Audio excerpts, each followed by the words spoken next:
Hi guys, my name is Timo Maas and you're listening to the Liverpool Connection Podcast.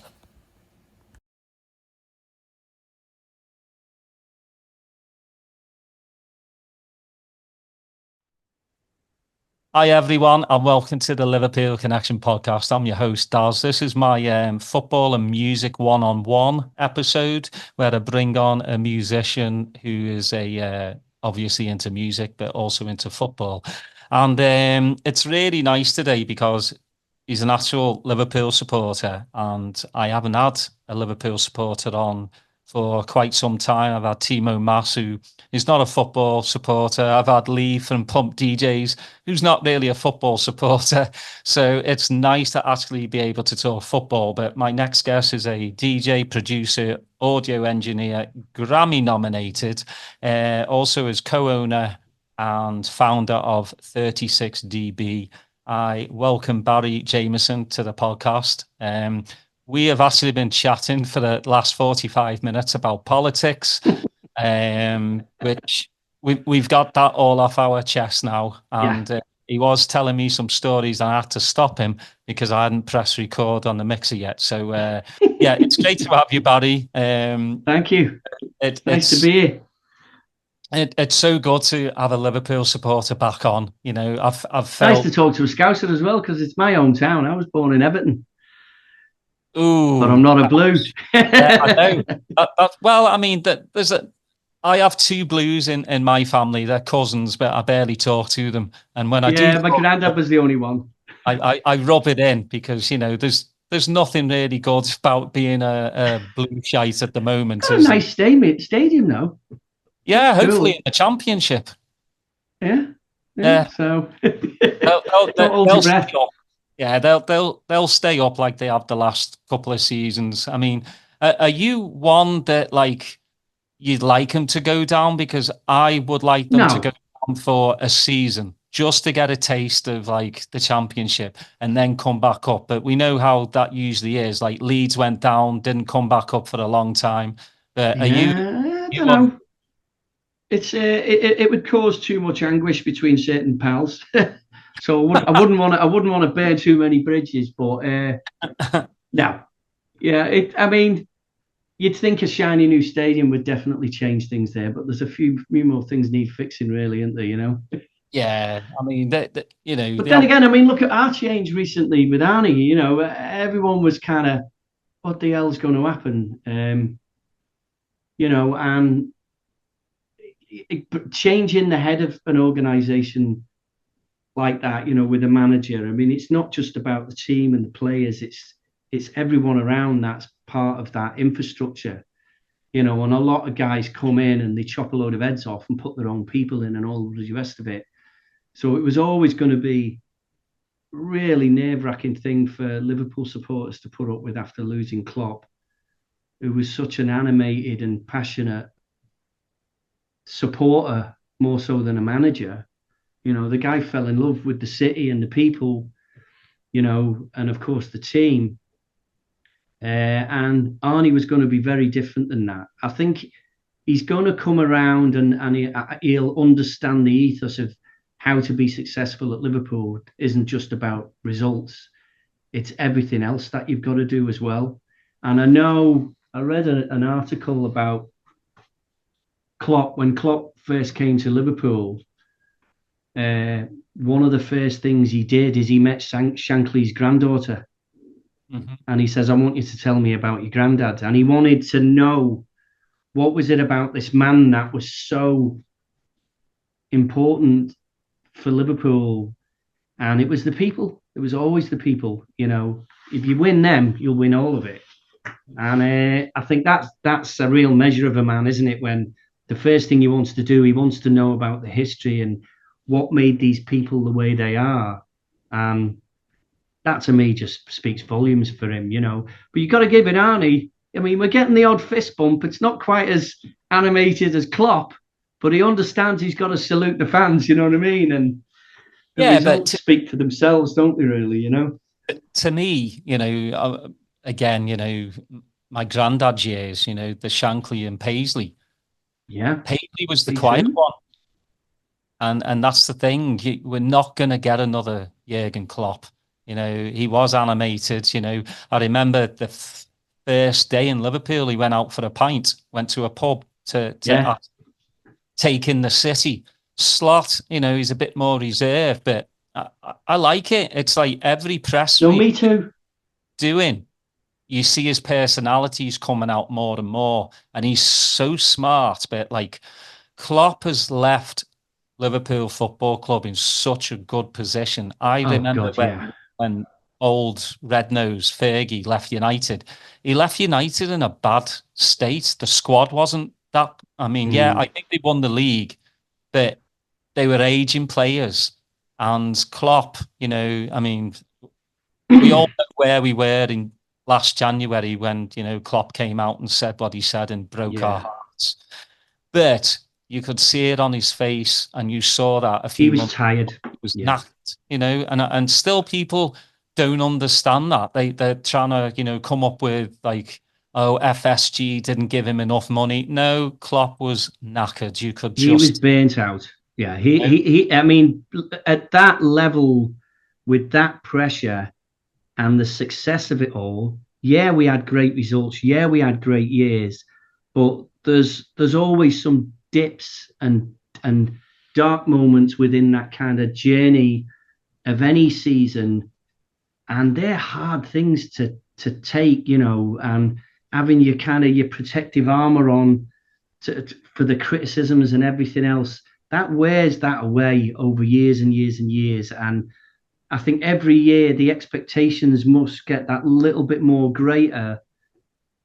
And what you expect of someone at year 10 than what you expect at year 1, it's volumes. Do you know what I mean? And it's funny, the way we were talking about politics before, you know, you look at like Obama and Bush, the year they came into office and the year they left, they look like different men. They'd aged more than 10 years, even though they'd only done 8, you know what I mean? And Klopp was there as well. I mean, you look at him when he arrived, you know, there was no grey bits in his beard or his hair or whatever, but the poor guy looked knackered. But I mean, still, I mean, what a journey that was. What a journey. Do you know, the bit that pisses me off the most about all of it is the way Salah's been so ignored of what his contribution to football's been, as in being recognised with the Ballon d'Or.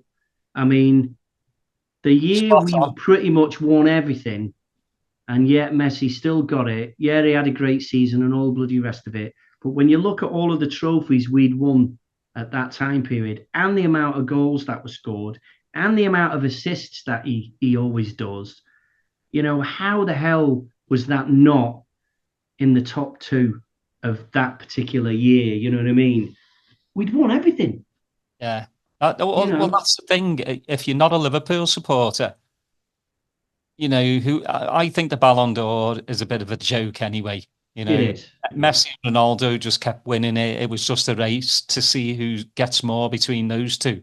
Messi would be winning it for just scoring goals for Barcelona and not winning the Champions League, but winning La Liga and scoring a crap load of goals. While Mo's been doing it consistently, not just goals, but assists. I mean, there was this whole thing I watched on the Overlap the other day. You know, some lad was saying, you know, Mo only like scores goals. Mo Salah is 5 assists away from Beckham's record. Yeah. And Beckham he'll beat all of them. Yeah. I mean, he's 7 away from Thierry Henry's goal scoring in the Prem. Yeah. I mean, it's just insane the amount of time I mean, even the pundits were saying the other day, like even Cara and all that, were talking about Kevin De Bruyne, like being the best in the Premier League era. I'm like, did you just sleep on Mo Salah? You must have done, because I've just done the last 10 years. Yeah. You know what I mean? That's why I always say, consistent, like, you know. I laugh at people, you know, the one season wonder that's been doing it for 7, 8 seasons. I just don't, you know, some people, you know, bring up it's because he's African and all this. It's because he's a Muslim. That's what it is. I think more than anything, it's because he's a Muslim. I mean, people start to think that because you're just like, why is he not getting recognition like you should? I mean, he's still world class. He Oh, had without a he had doubt. a few dips, you know, here and there, just like any other player has. But he's been world class since he put that shirt on for Liverpool. Oh, no, he has.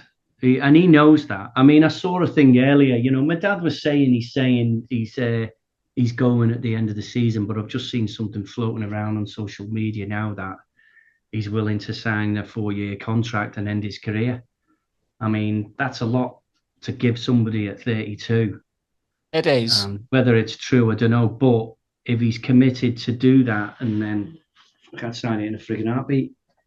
Well, I think I understand. I mean, I'll just say this now. This episode won't go out for like 2 weeks. So, you know, Yeah. if we'll look like right knobheads if Salah's signs tomorrow.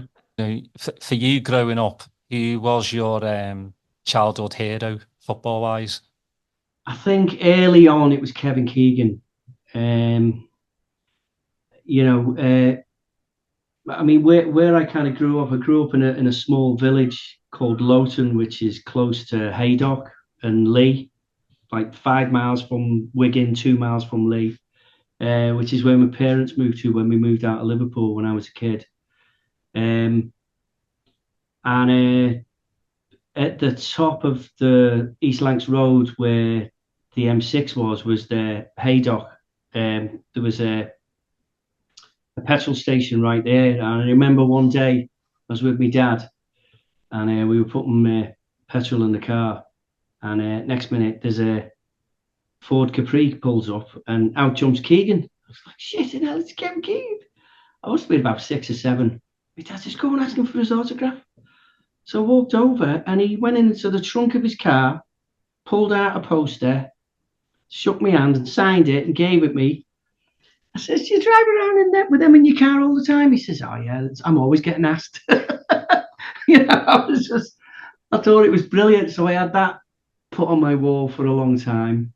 And then of course, you know, when he was going, everyone was like, you're never going to replace Kevin, you know, and then along comes the king. And Jesus Christ. Yeah, yeah. I mean, it was such a nostalgic time then, you know, doing the European 77, 78, you know. It was just such an unstoppable kind of momentum for us as a club then. And football was hard then. I mean, you needed some frigging hard bastards in the midfield, you know. And, you know, you got Emlyn Hughes, you know, Toshak and all the rest of it. I mean, it was just another era, wasn't it? You know what I mean? And it was magical being a kid at that time, you know, because half my mates were United fans or they were either Liverpool, you know. And then we moved down south with my dad's job. My dad used to teach in prisons, and we got moved down to near Cambridge, and we lived in a small village there. And it was difficult at first, you know, because when we were trying to kind of assimilate into the community and everything, it was kind of standoffish because we were these northerners from up north. They're all weird up north, you know. And my dad's way of kind of handling it and dealing with it for us was he started a football club on a Sunday. Girls, boys, doesn't matter. Everyone can come.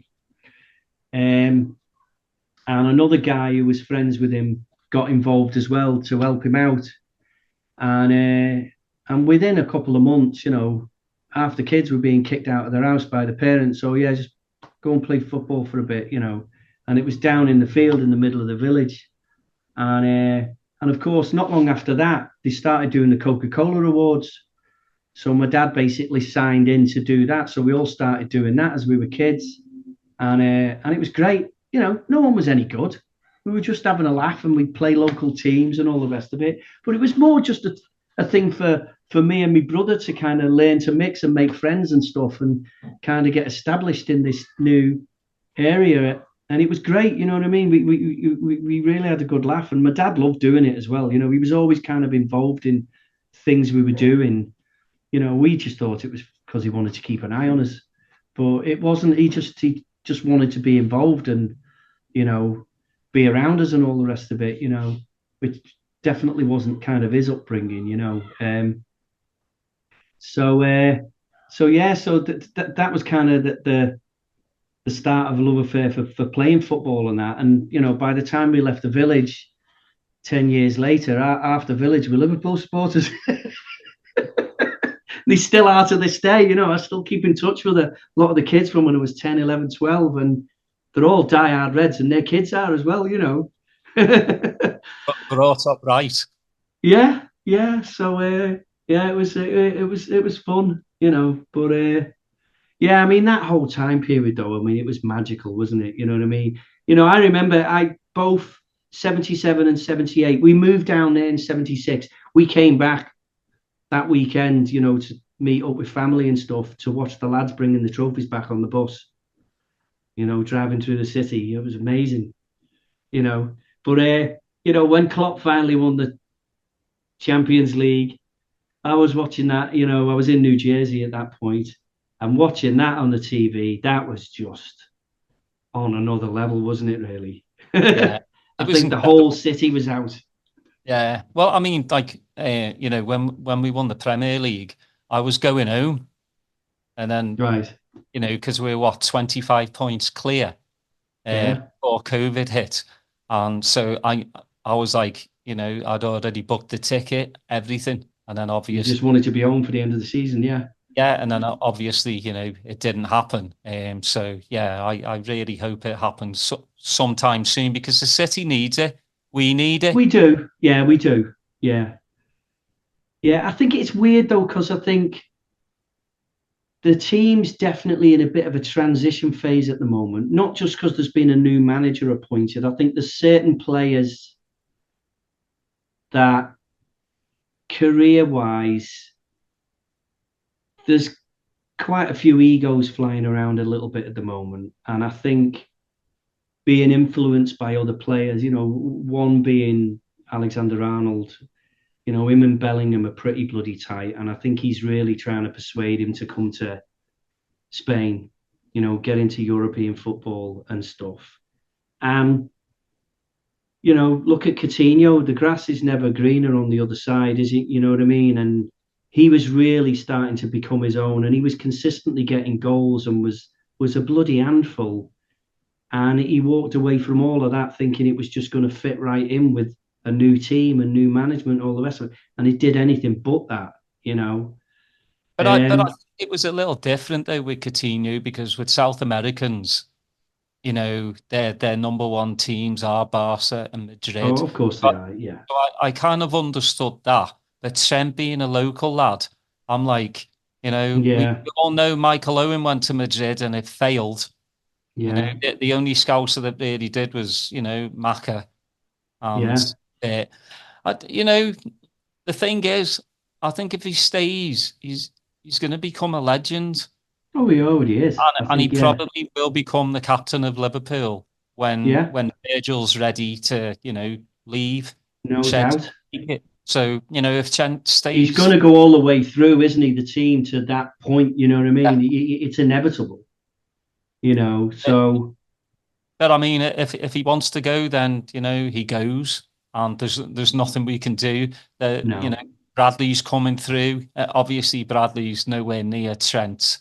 You know, he's a good lad, though. I mean, the guy's got skills. There's no doubt of that. He defends, and he can't. He's a hard bugger as well. You know, he's not that big compared to other players, but he's a hard little bugger. You know what I mean? He's, you know, I think, you know, like you were saying earlier about Klopp and his real investment in the future of the club and the new talent and the academies and all the bloody rest of it. You know, I know that, you know, they're doing the academy out here now. You know, they've done stuff in Dallas and Houston and Austin as well.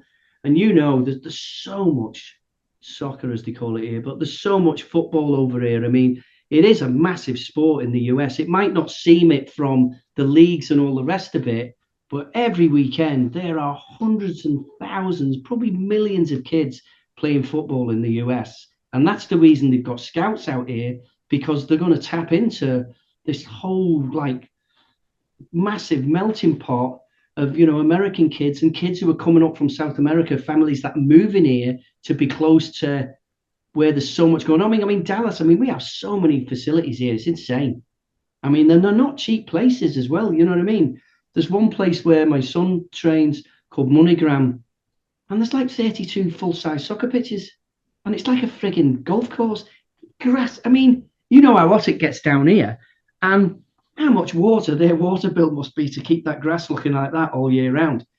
It's just insane. And I mean, the brilliant facilities, brilliant, and we were in Austin 2 weeks ago. We played in Austin on the Saturday. We was in San Antonio on the Sunday. The weekend before that, he was in Houston. And this weekend we had local games, but they were within an hour. But we've got something coming up in Colorado. I mean, it's all over the frigging place, but it's great. I absolutely love it. You know what I mean? And the coaches are great. Well, it's nice, Barry, to see, because both of us have lived over in the States for a long time. We've seen the progression of football. Oh, yeah. And it is nice. MLS, I still can't watch it. I just can't. But I've been to a couple of matches like live, and you're having a couple of bevies, so it makes it a bit better. But watching it on telly, I just can't do. But you've got kind of with you. Messi's come to the league, and there's a bigger attendance now. It's making a difference. There's no doubt. Got the World Cup coming up, so these young kids are looking up, going, "I want to be in the next." It's inspiring for him, isn't it? But I think if America wants to really compete for the World Cup, then a lot of these players need to go abroad. They can't be playing. Oh, no doubt. It's just not going to cut it. They need to go to places like England, start in League Two, League One, Germany, Bundesliga, start playing there if they want to. Because the way it's going, I don't see the US ever winning the World Cup. That's just me. Just because. Yeah. I follow the women's as well because my wife played soccer. She loves soccer. She got a scholarship at college for soccer and basketball. So she was like a bit of a badass on sports as well. So it's always been a big thing of hers. So she used to play with a women's soccer team for the New York Athletics Club, who sponsored them when I met her in New York in 2004. So we hit it off straight away because, she was playing, she's mad about football. And I got into the women's US team, and I've seen them win 3 World Cups and freaking brilliant games, real high standard, it's not what I expected it would be, and you kind of look at where that is now. I mean, the last Women's World Cup, I think there was more people watching that in the US than there was the World Cup. It was it's mad how big it is. When I've been watching, like the Liverpool's women's team and stuff like that as well. I mean, I've got friends who live in London and they go to watch all the women's games because they're really cheap. It's not expensive to go to watch and it's in the same stadiums and all the rest of it. And they're packed. So apparently there's a lot of support. And I'm not unaware of that because I've been here for years, you know what I mean? But apparently it's a really kind of a big thing in the UK now, which I think is great. I mean, whether it gets televised as heavily as the Premier League, maybe not in our generation, but the momentum of the amount of people who do physically want to go watch the games is vastly underrated from when you look at the TV that it gets. Do you know what I mean? I think, these stadiums didn't get 50,000 people in watching a women's game. I think that's brilliant.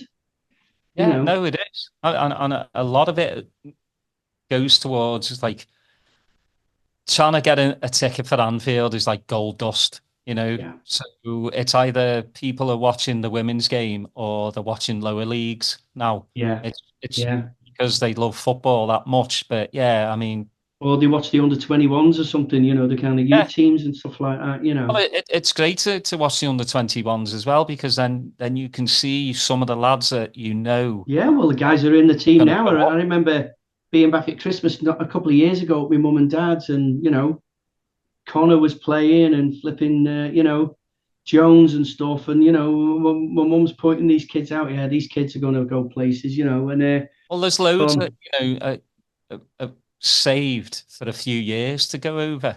Oh yeah, I love these videos where they video themselves walking up the steps and then seeing green grass. And I mean, even for me, I was a season ticket holder for years, a lot of my cousins are.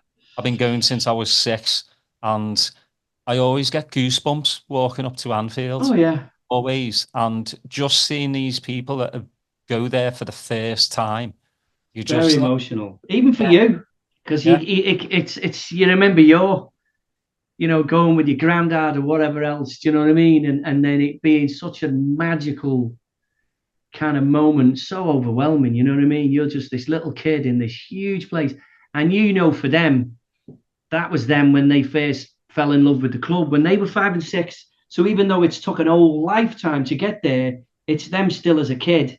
You know, it's no different, is it? It's our church, isn't it, mate? So 100%. I mean, it's just there's just something. It's holy grail, isn't it? Really, you know what I mean? It's very, very hallowed ground. So I wanted to ask you your thoughts on what's your real expectations for the season?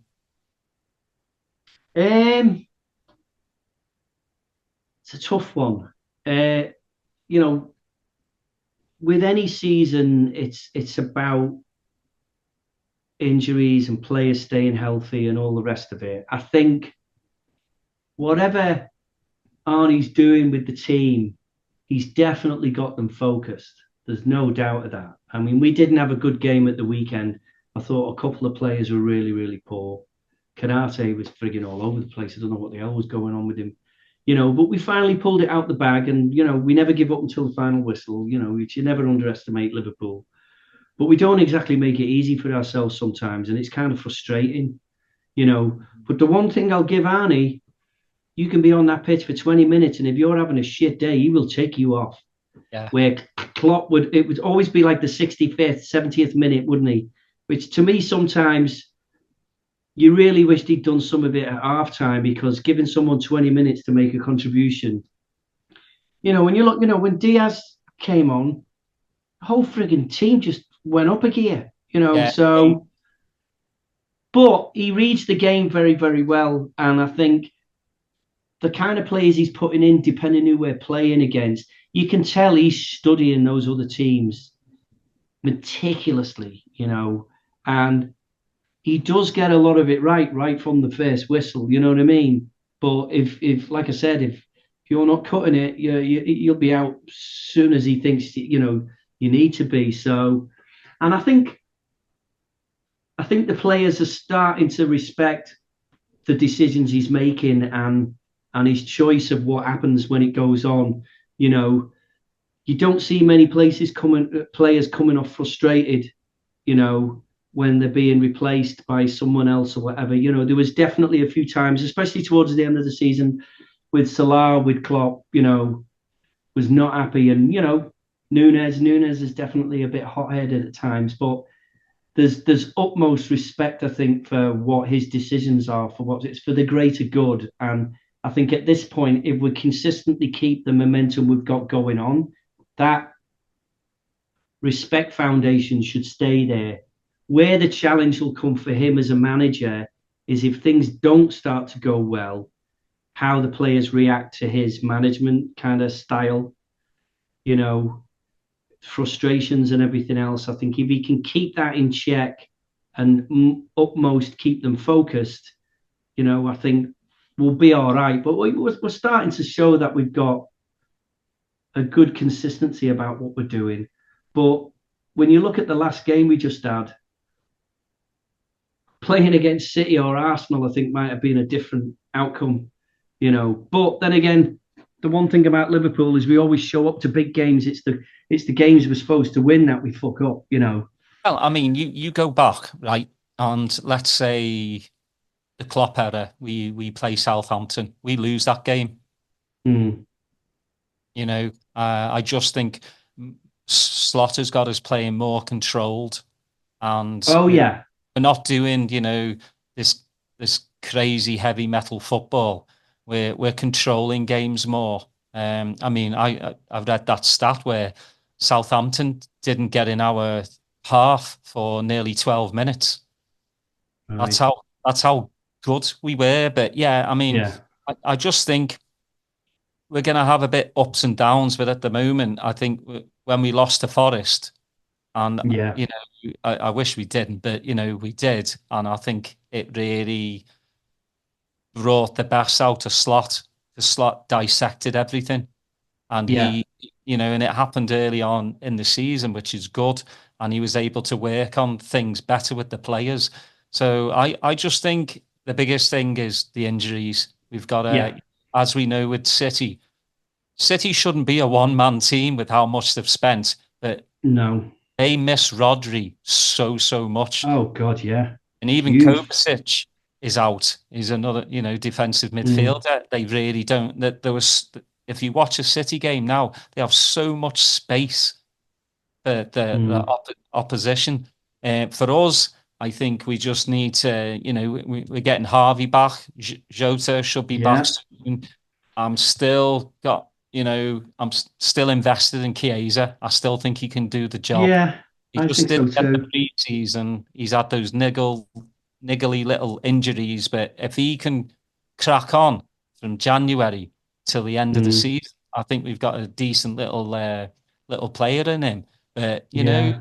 I, I I, love what Harvey contributes to a game as well. You know what I mean? yeah, He's a little dynamo, isn't he? You know what I mean? And I think and we've and missed him. We've 100% oh missed God, I really do think we do as well. You know, and I think the way you link, I think, you know, Connor can kind of link up like that quite a bit with Salah, but I think Harvey definitely has something with Salah. When they're on, they kind of think the same way in a lot of Mhm. ways, and I love to watch them when they're doing that. You know what I mean? You know, but I think Nunes. I think he's come back a different player after that last the you know the was it the Copa America, whatever it was. Oh, You know, the right. when him and Diaz were away, you know, they definitely came back pretty fired up, didn't they? You know what I mean? And they really did put themselves both on the world stage on that tournament, probably more than anything else, because there was a lot of expectation of them because the Liverpool players. But boy, did they play! You know what I mean? They both had brilliant tournaments, and then to come back, you know, Nunes gives 350% every frigging game he plays. He never stops. It's just that last bit. He should be hitting the target. You know what I mean? And I think he's improving and he's getting better. You know, but it's a lot of that's confidence. Do you know what I mean? I think it's when he needs there's too much time to think. Yeah. That's when he wellies it like over the bar. But I mean, we we know The link he knows ups with how to Salah score. right now, scary, isn't it, mate? I mean, It is. They work really well. But the great thing I like about Nunez too, though, is he's a handful for oh defenders, yeah, and he's a nightmare. he'll always track back. You'll see him sprinting back, and I love that about Yes. him. Oh And no, yeah, he's all Diaz over the does pitch. the same. Diaz does the same thing. I think maybe it's that South American blood because Suarez used to kind of do it as well. You know, Yeah, but if he can just stop being offsides, quite a few times yeah. a game and just get his head in the right place, I think he can score 15 to 20 Oh Premier God, League no doubt goals. of it. You know, No doubt I, of it. I just think at the moment, yes, we're winning games, but it just seems like he's not getting the service No. should. And when we should be passing to him, like over the weekend, I think it was Diaz. Diaz should have passed to him, and it Yeah, didn't he did. He's happen. trying to do too much, wasn't he? Yeah, but I just think get through this holiday period and see where we're at. Too many people already talking after 12 games, as pundits like to do, this bollocks. Oh, it's Liverpool's to lose. What are you talking about? You're absolutely talking cod shit because Yeah, it's 12 games. That's it. yeah. 12. It's nothing. I mean, Nothing. yeah, We're just starting to get into a momentum now, aren't we? A little bit. It's. I mean, you've got to think about.